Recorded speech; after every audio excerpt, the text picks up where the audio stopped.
अजय शंख बजला शंख बजला शंख बजला बजा रे शंख बजा हे अजी नाचिब बिजली राजा बजा रे शंख बजा बजा रे शंख बजा हे अजी नाचिब बिजली राजा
भगवान कठारे की प्रार्थना है जे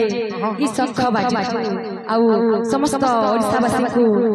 समस्त का आनंद एवं उल्लास रे दिन कटि थाउ एतकी मोर भगवान ठारे प्रार्थना बोल भाई प्रेम से बोल भाई प्रेम से सही बिजली आउ ओडिसावासी को मध्यरे संपर्कटा काना आछे ताहा में गीत आकार रे बुझामा जेते थर पचारे मन दी उतर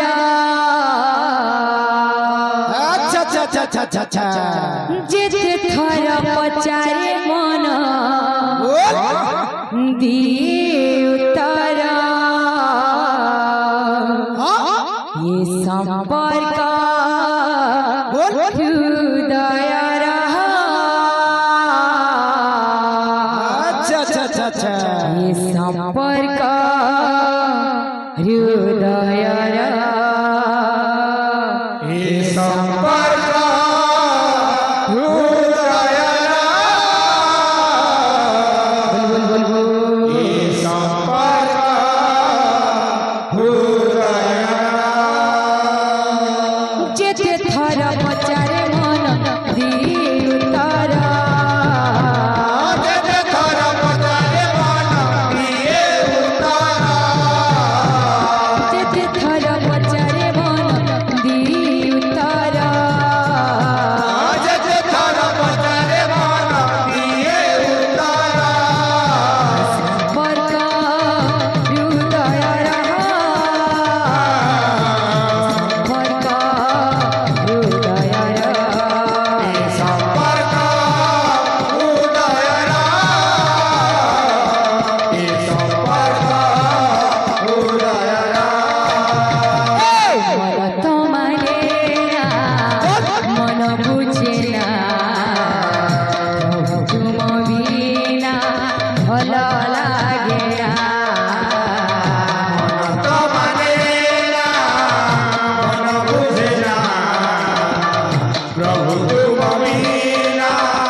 भला